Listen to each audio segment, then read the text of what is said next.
Good evening and welcome to the Irish Art Show, brought to you from the Scientology Community Centre, Dublin. Tonight we are welcoming back to the show none other than independent Irish music producer and performing artist Zack Boone. Zack became interested in making music as a 16-year-old when his dad sat him down to listen to Bob Dylan's song, Hurricane. Over the years, he's released 3 albums, the most recent being Trojan Horse, a musical exploration of the twin themes of deception and subjugation. He currently resides on the shores of Lough Ennel in County Westmeath, where he concocts all manners of original music, and he's here to play for us tonight. Please welcome Zack Boone. Hi, my name is Zack Boone, and I'm going to do 5 original songs here and 1 tribute to a particular artist. I'll start with a song that kind of deals with the theme of pain making you stronger or weaker. This tries to challenge the idea that what doesn't kill you makes you stronger. Sometimes it just, in a manner of speaking, kills you. So this is a song for when you're not feeling so strong. It's called Pain. Why do you pretend you're my friend?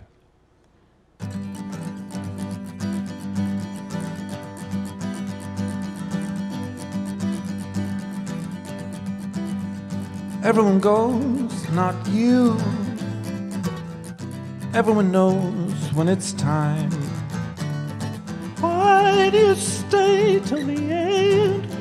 Pain. Why do you pretend you're my friend?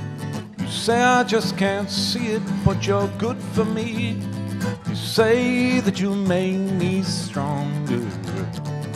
How can you pretend you help me mend pain? How can you pretend you're my friend? Maybe take a break from your strange ways.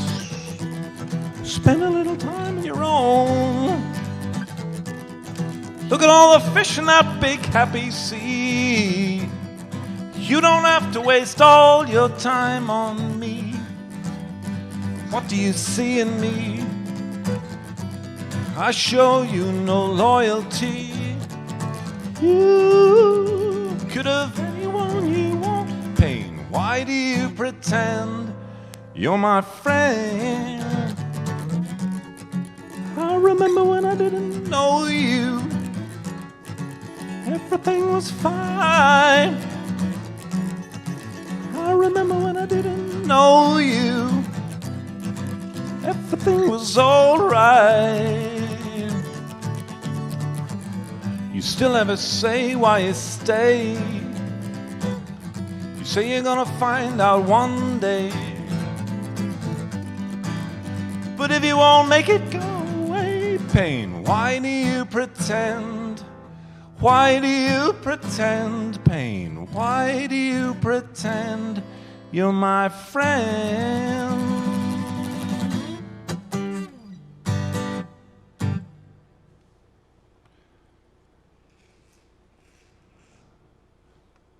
The next song is also a response to wanted to get the hell away from everything, escape the madness that can often and sometimes engulf and envelop us all.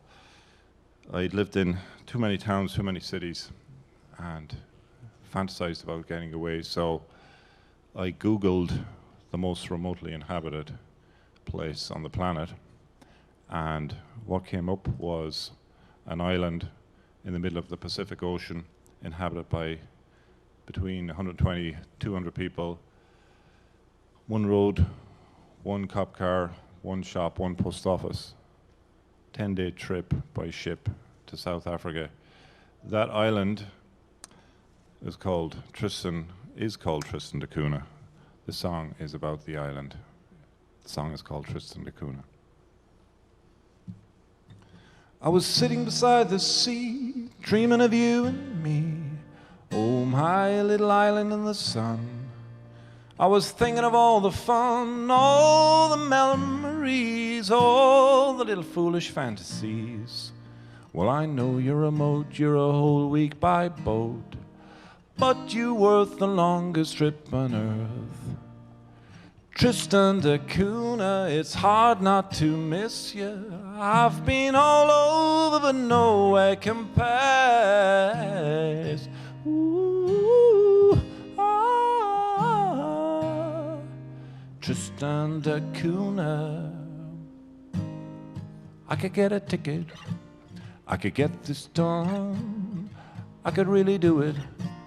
On the Cape Town run, I could soak up the sun, they could raise up the sails, you and I in schools of orchid whales. Happy days, Tristan da Cunha, it's hard not to miss you. I've been all over, but nowhere compares.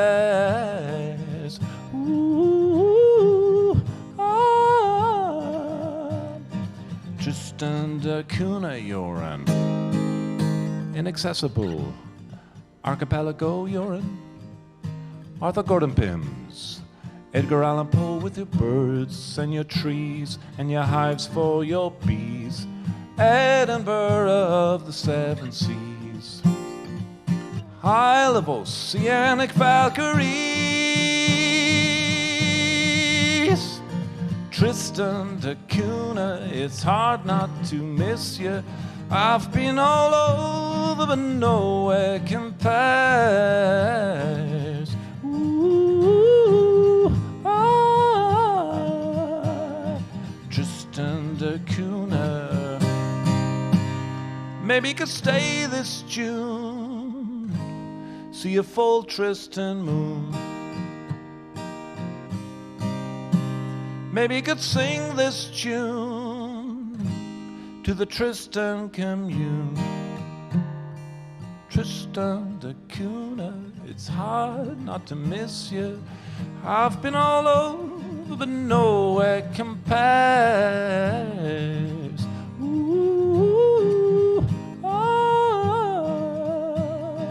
Tristan da Cunha, Tristan da Cunha, it's hard not to miss you. I've been all over, but nowhere compares. Ooh, ah, Tristan da Cunha, now I'm sitting beside the sea. There's only you and me, waiting for the Cape Town Tristan run. It's with a heavy heart that I must depart. Goodbye, my little island in the sun. Well, I know you're a moat, you're a whole week by boat. Still, you're worth the longest trip on earth. Tristan da Cunha, I'm gonna miss you.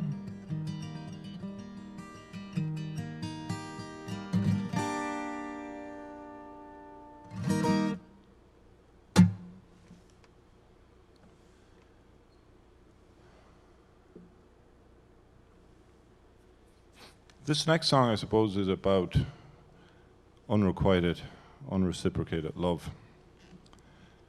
One person is convinced another person is their destiny, and the second person ain't so convinced. This one is called Is It True?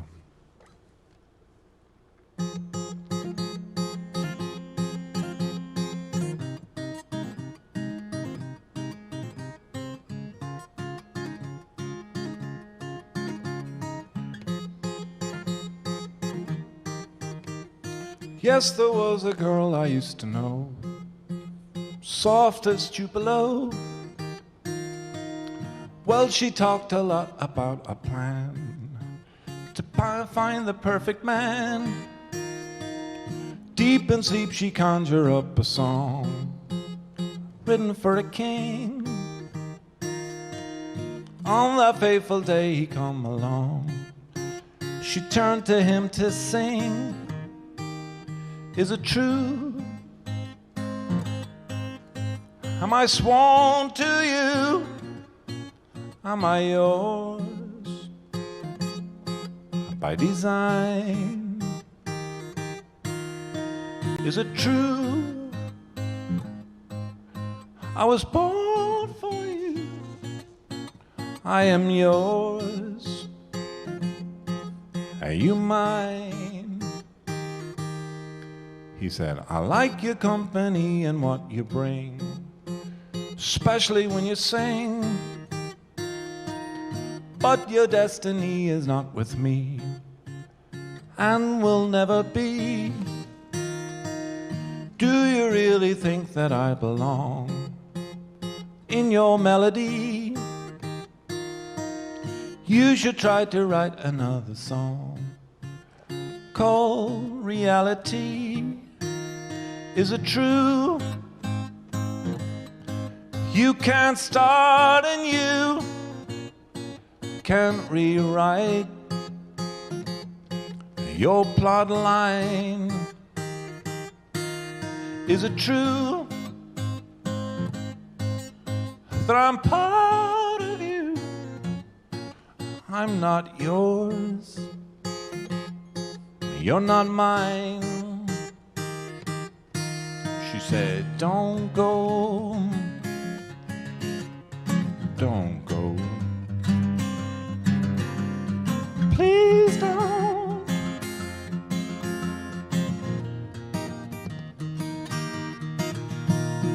Don't go. Don't go. Please don't.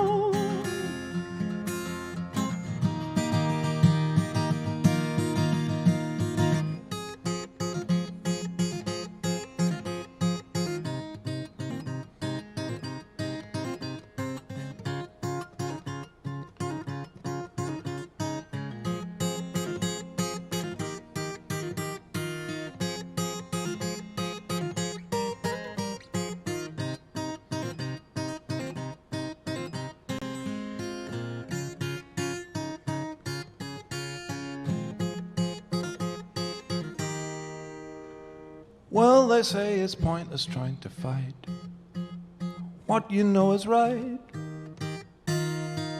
especially when you sense your destiny. Best to let it be. Once she thought she needed company, like a swallow needs two wings. Now she says when loneliness allures, she follows it and sings.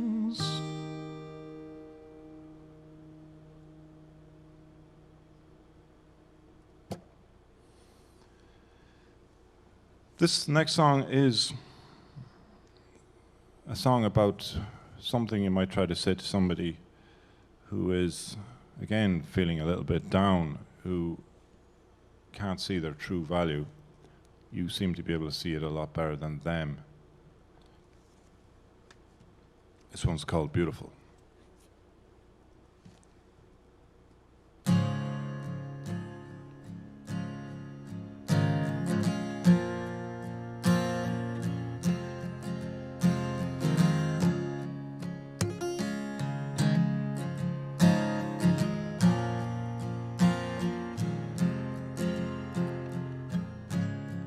Don't say that stuff, it's just not true. Forget that love, it's just not you. You're not your mind, or what you do, and leave them behind. Discover you. You don't seem to know how beautiful you are,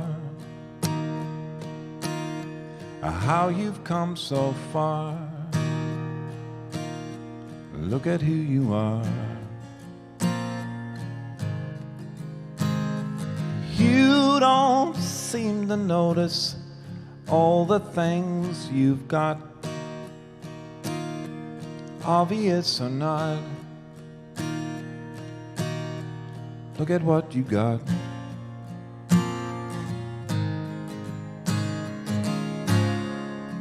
Your delusions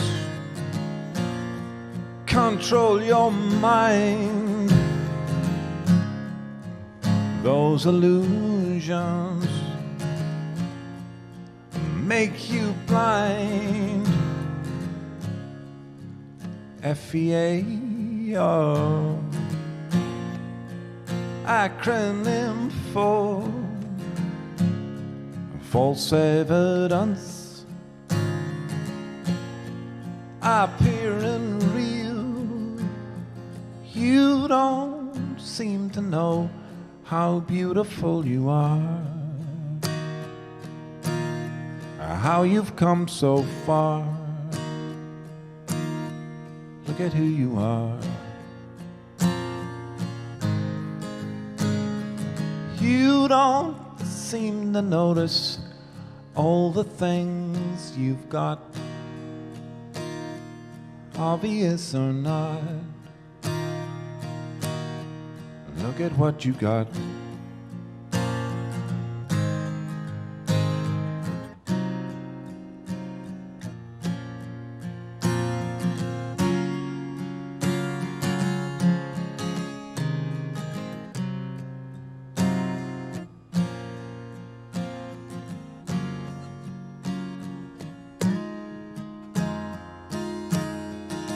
You're my love, go to sleep. You're my love, and I'll still be here in the morning. Love, I'll be. You're my love, and I'll still. You don't seem to know how beautiful you are, how you've come so far. Look at who you are.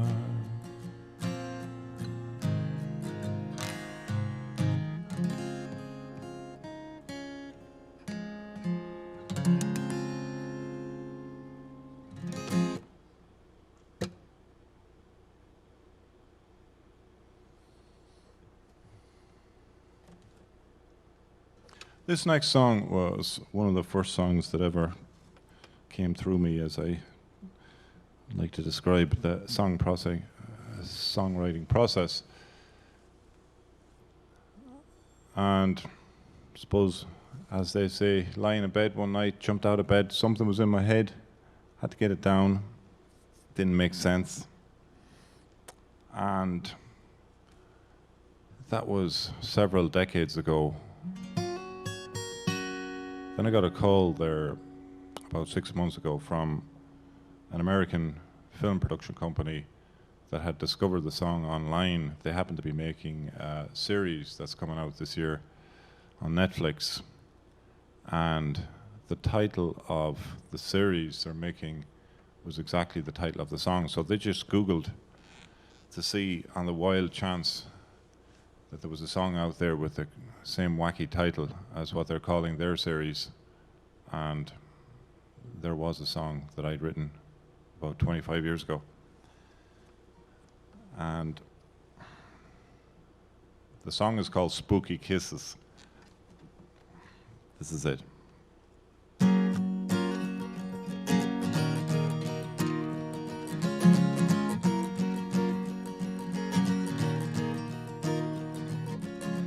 Time is sand when I'm with you.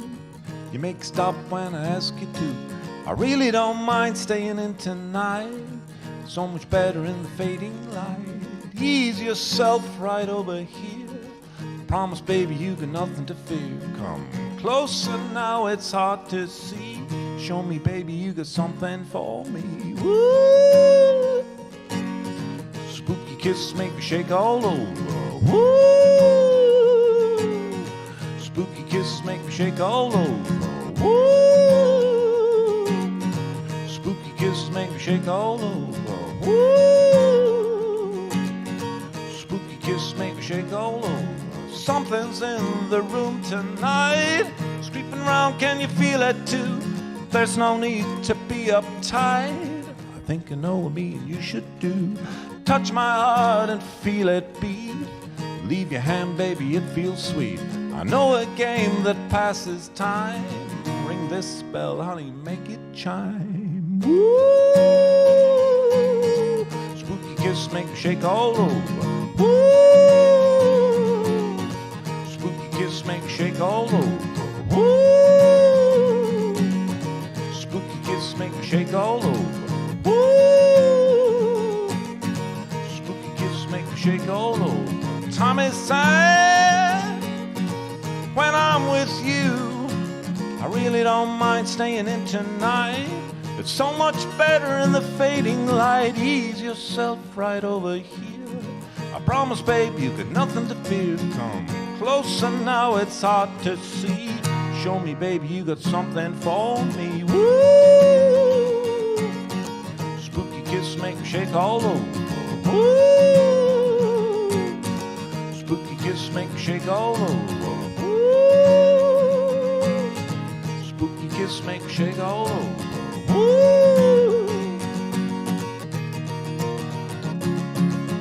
And all the kisses you give me, love. And all the kisses you give me, love. And all the kisses you give me, love. And all the kisses you give me, love. Woo! Spooky kiss make me shake all over. Woo! Spooky kiss make me shake all over. Woo! Spooky kiss make me shake all over. Woo! Spooky kiss make me shake all over.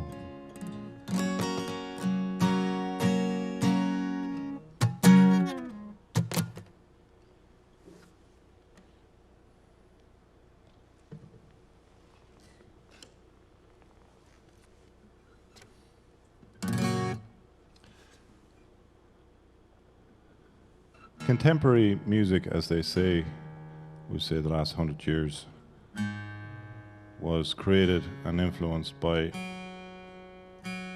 really about 4 people. We could say Chuck Berry started rock and roll, started all that kind of stuff, and the Beatles, maybe Bob Dylan for songwriting, lyrics and all of that.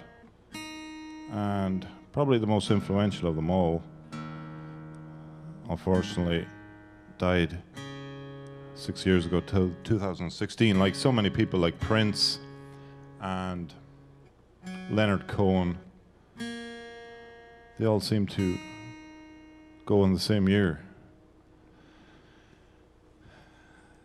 Well, this is a song that this particular person wrote in 1969, around the time of the space race between the USA and the old Soviet Union. And he wrote a song that seemed to perfectly capture the experience of an astronaut in a spaceship, however he managed to do that. The song is called Space Oddity, and the artist is David Bowie. This is Space Oddity.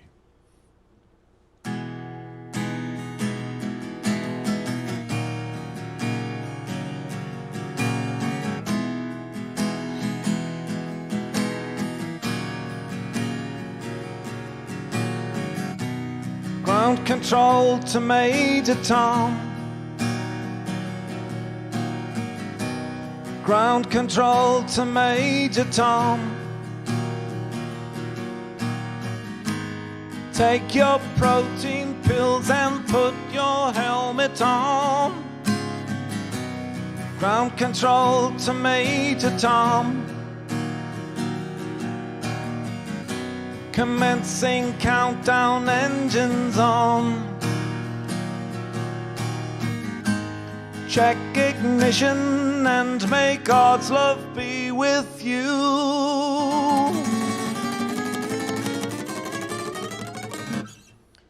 This is ground control to Major Tom. You've real he made the grade.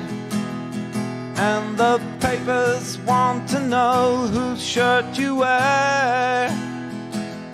Now it's time to leave the capsule if you dare. This is Major Tom to ground control. I'm stepping through the door, and I'm floating in a most peculiar way. And the stars look very different today. For here am I sitting in my tin can, far across the world. Planet Earth is blue and there's nothing I can do.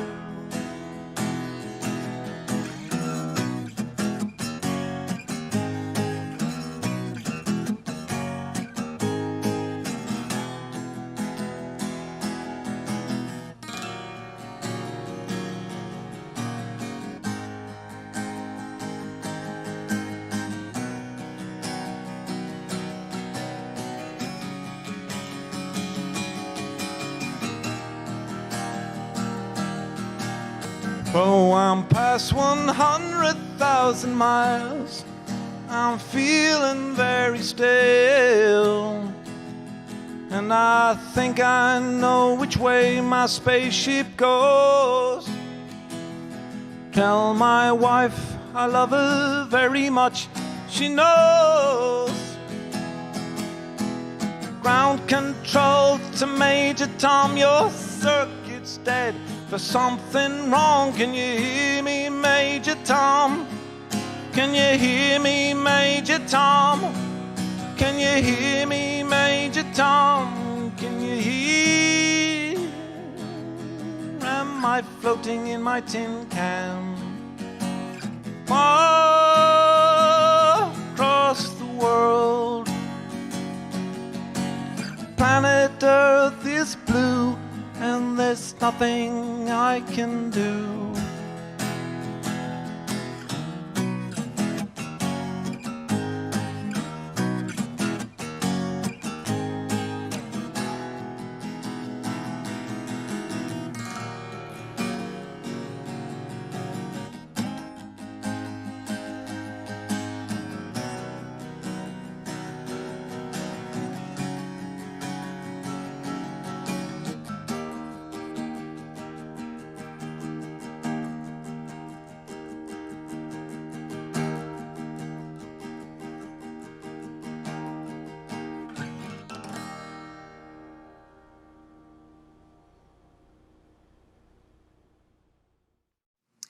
Wow, ladies and gentlemen at home, I don't know how you're feeling, but I'm telling you here and now, what an emotional performance, spectacular performance from Zack Boone. I thoroughly enjoyed it, from ground control to Major Tom to spooky kisses and movies, and lots more to come. Wow, you're very welcome, Zack.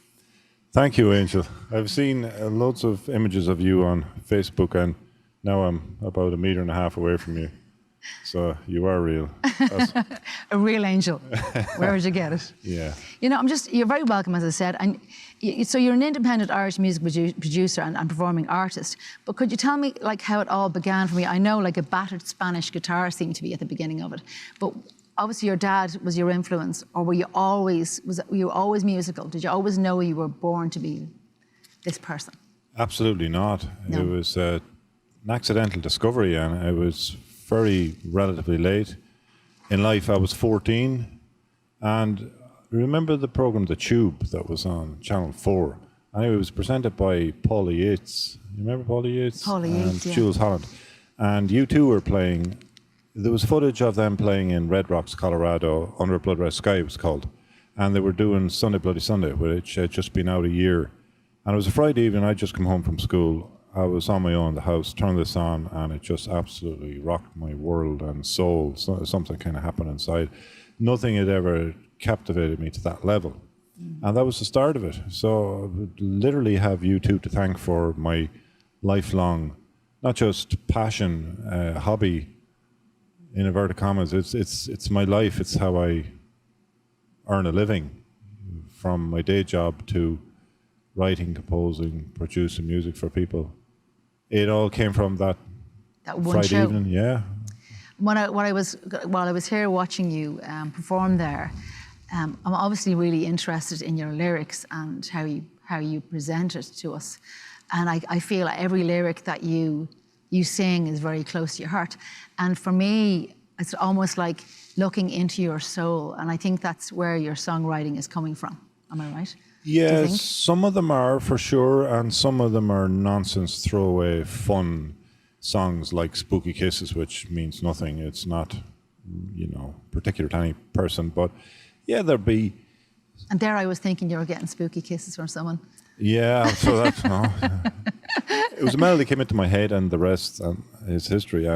But some of them would be personal, and some of them then would be mixing 2 or 3 things that happen in your life, or 2 or 3 people would end up in the one song. So it can be a mishmash of anything. Actually, I was talking to you before the interview, and you were talking about an interesting thing. You really have to understand the lyrics. You being a singer as well. Yeah. You really, as you said, it is definitely a good idea to understand what the hell you're talking about. You're ultimately talking about, because, as they say, singing is just an extension of language. I remember this particular girl. I was giving her so-called singing lessons, even though she was absolutely phenomenal. She did a to die for voice, like it blew me away. But she wanted to learn little techniques in that, and she was singing this Italian song, some Italian standard, and I asked her, well, do you understand what it means? And she said, no. And I said, well, that would be a start. So, in other words, imagine how you could sing it if you understood what the bloody hell you were singing. So you're right. To understand a song and to almost get into, become the writer in that moment you're acting. It's like that.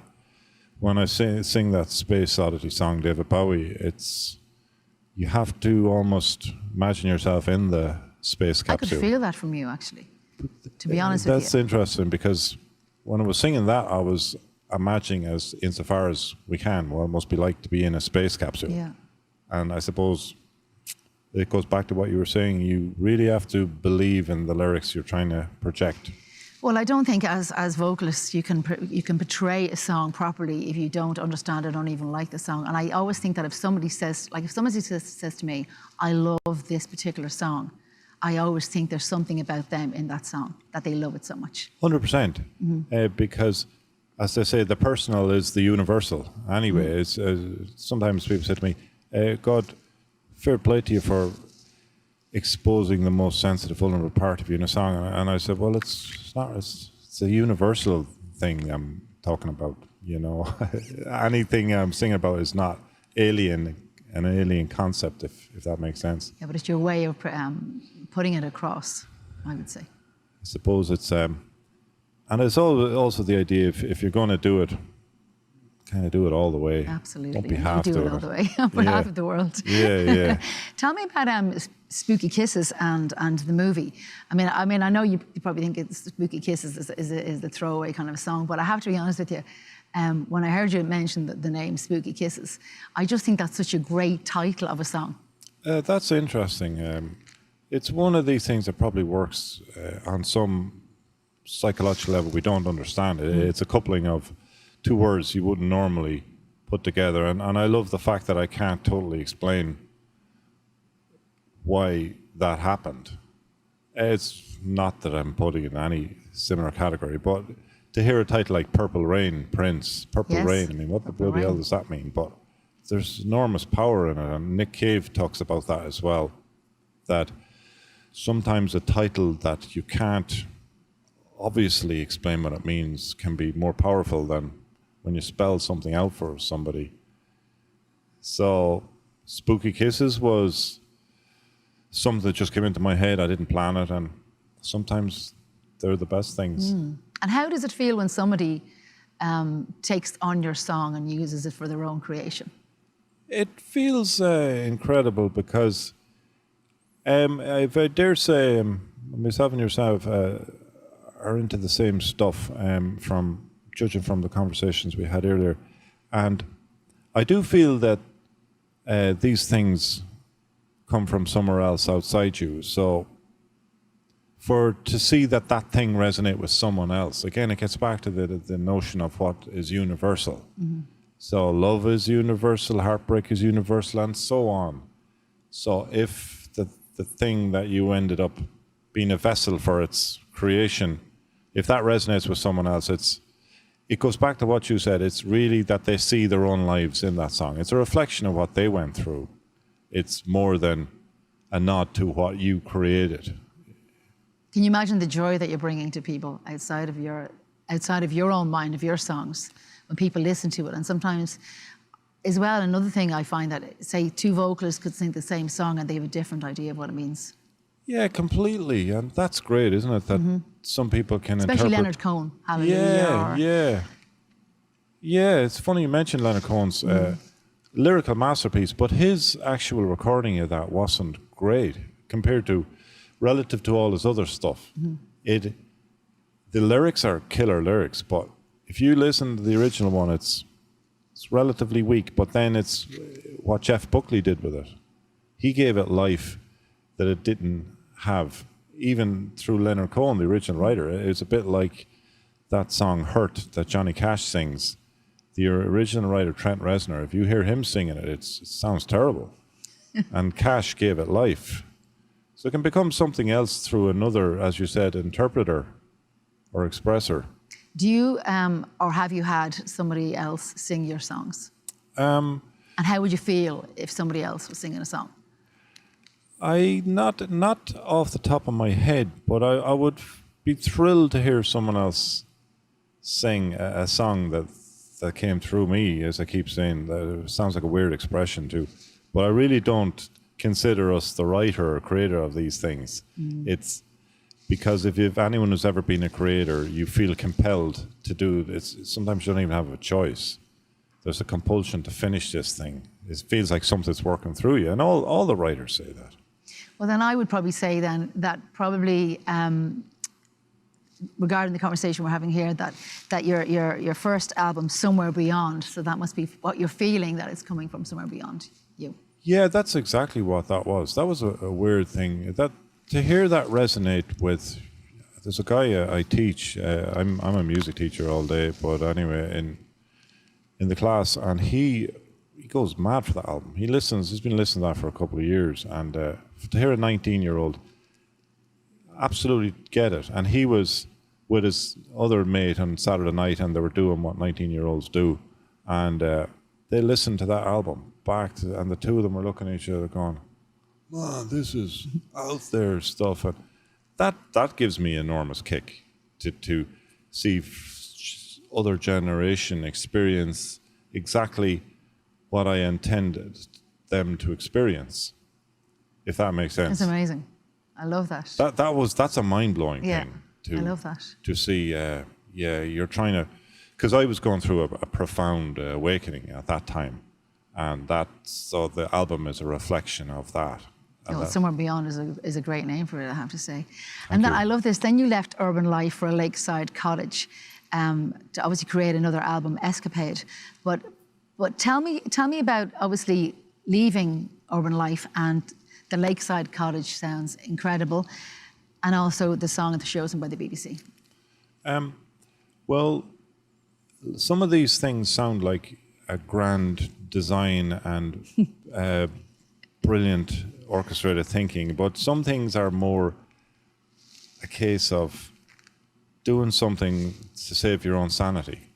In other words, moving away from the city, or moving away from cities and towns, which I just had become saturated at that point. And so I said, that's it. I have to move out of here, or I'm going to end up in a mental hospital. And that it turned out, I was very, very fortunate. But then again, I'd been dreaming about living in that particular area for years. And there's this whole manifestation thing, and the subconscious. And the very place I'd been subconsciously thinking about, I ended up living there. It's mad the way it works. It's amazing, isn't it? Yeah. It really is amazing. And I see that your music has featured in various international award-winning movies and also on the BBC. So obviously you're getting recognition for your songs in that way, which is very powerful. Yeah, it is. It's amazing to see that. The biggest kick is actually seeing how it affects people on an emotional level, a psychological level. It's not the back clapping thing. That's all ego nonsense. That's like fame wouldn't do it for me at all, putting it mildly. But it's when it becomes their emotion and when you see the ego disappear in them when they're responding to this thing, that's lovely to see. When it goes outside the people or the personalities or... And I love the fact that also as well that you have a degree in biotechnology. Look at you, huh? You would have known. Yeah. It's like an alter ego. One of the alter egos, yeah. I love that, biotechnology, fantastic. And also, I know you had in October 2022, you released your third album, Trojan Horse. It's incredible, like all these albums you're releasing and all these amazing songs that are coming to you. Yeah, it's... coming to me is exactly the perfect description. And they do, but it's massive hard work as well when you're engineering it, when you're playing all the parts, when you're performing all the parts. But it's what you're compelled to do. It's an addiction, really, and a compulsion, as I keep saying to people. Compulsion. You can't not do it, if that makes sense. It is an addiction, isn't it, really? Yeah. And also, you're a full-time sound production, and you also produce music for other artists. So that's, you're giving back your own gift to other people. Yeah, it's nice helping other people that you can see that they are hugely benefiting from the production, because I'm a complete nerd geek when it comes to the sound engineering and technical side of it as well. I adore all that. So yeah, it's great to see be in a position to help people like that. Obviously get paid for it, but yeah, obviously, but still, it's good to be able to share another knowledge with them. Exactly. And what would you see is for you in 2023, seeing as we're only starting the beginning of the year? What would you like to happen this year for you?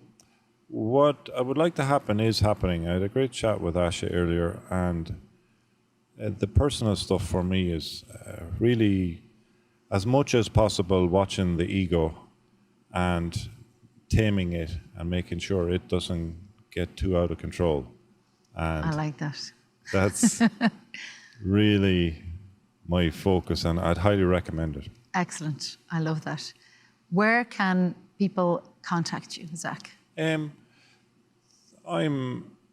on all over social media, and my music is all over Spotify and the usual. And as you found out, I ain't too good at replying on Facebook, or the social media thing doesn't do it for me much. But yeah, the music is all over Spotify and all the usual iTunes, all the usual platforms. Well, it's been an absolute pleasure interviewing you. Thanks, Angel. I thoroughly enjoyed it, and listening to your music. Thank you so much. Thank you. So, ladies and gentlemen, that's it for another show. Thank you so much for tuning in. What a wonderful guy he is, Zack Boone. Keep an eye out for him. And we shall see you next week. On behalf of myself and the crew here, thanks very much. Good night. Lots of love.